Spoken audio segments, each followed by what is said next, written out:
America के secret दस्तावेजों को आज फिर बड़ा पर्दाफाश करते हुए यहां पर तस्वीर नजर आई। अमेरिका के डिफेंस हेडक्वार्टर के मुताबिक मई में यूक्रेन का पूरा एयर डिफेंस तबाह हो जाएगा और उसके बाद पुतिन ऐसा हमला करेंगे जैसा 24 फरवरी 2022 के बाद से अब तक हुआ ही नहीं। इस बीच बड़ी खबर यह है कि मई के महीने में ही ज़ेलेंस्की जर्मनी जाने वाले हैं। ऐसे में सवाल यह है कि क्या ज़ेलेंस्की का नया ठिकाना बर्लिन बनेगा?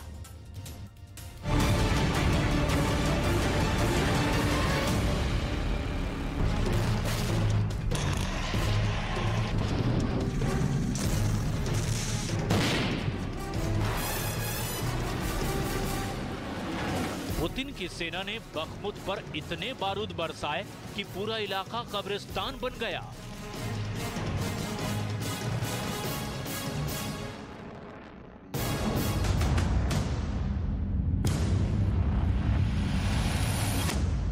ज़ेलेंस्की की आर्मी जंग में हार के मुहाने पर खड़ी है।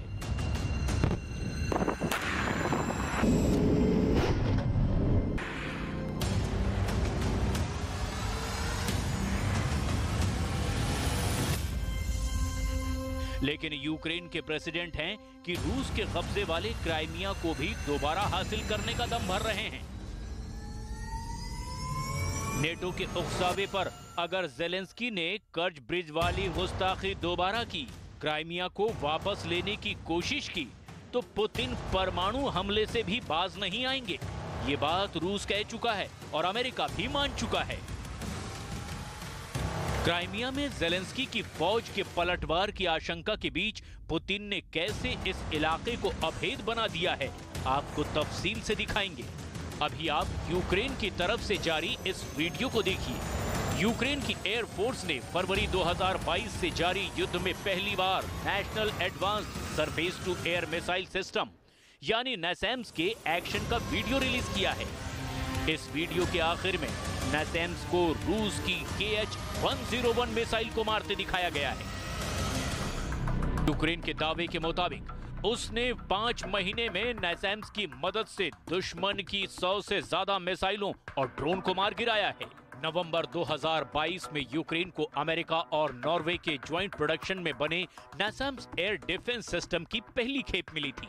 हर नैसैम्स में एक रडार और सेंसर के अलावा लॉन्चर होते हैं जिसमें 6 मिसाइलें लोड की जाती है।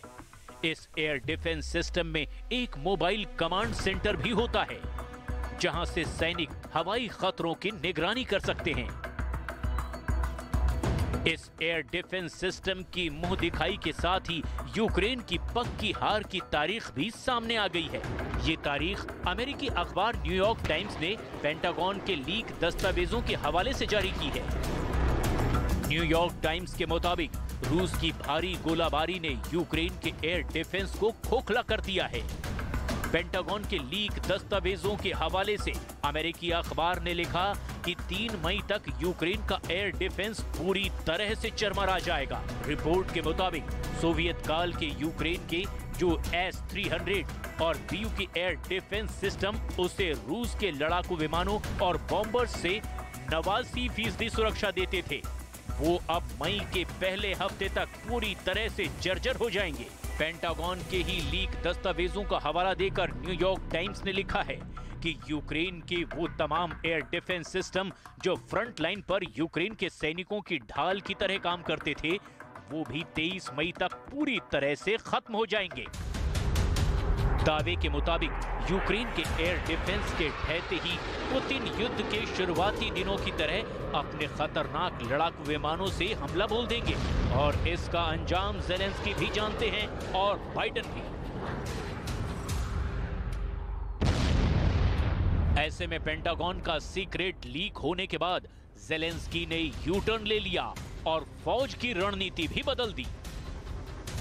अमेरिका की सेना के बड़े बड़े अफसर भी मान चुके हैं कि पुतिन के लड़ाकू विमानों और बॉम्बर से बारूदी बारिश के बाद यूक्रेन की हार मुकर्रर हो जाएगी।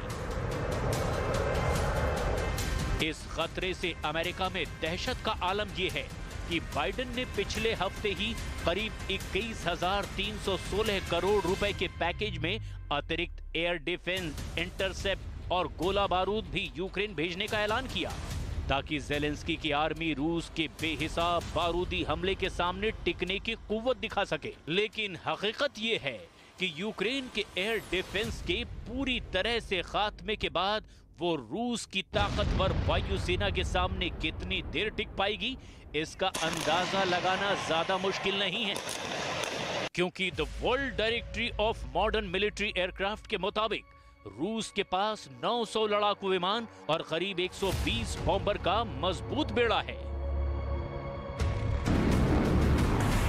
पेंटागन के मुताबिक वो यूक्रेन का एयर डिफेंस ही था जिसके बूते उसने फरवरी 2022 में रूस की सेना को खदेड़ने में कामयाबी हासिल की थी। लेकिन अब हालात बदल चुके हैं। एक तो मई आते आते यूक्रेन का एयर डिफेंस पूरी तरह से ढह जाएगा, और दूसरा, जंग में अब भी यूक्रेन के सिर्फ 85 जहाजों के मुकाबले रूस के 485 प्लेन तैनात हैं। इस बीच रूस ने एक नए रडार की तस्वीर जारी कर यूक्रेन और नेटो की टेंशन को और ज्यादा बढ़ा दिया है।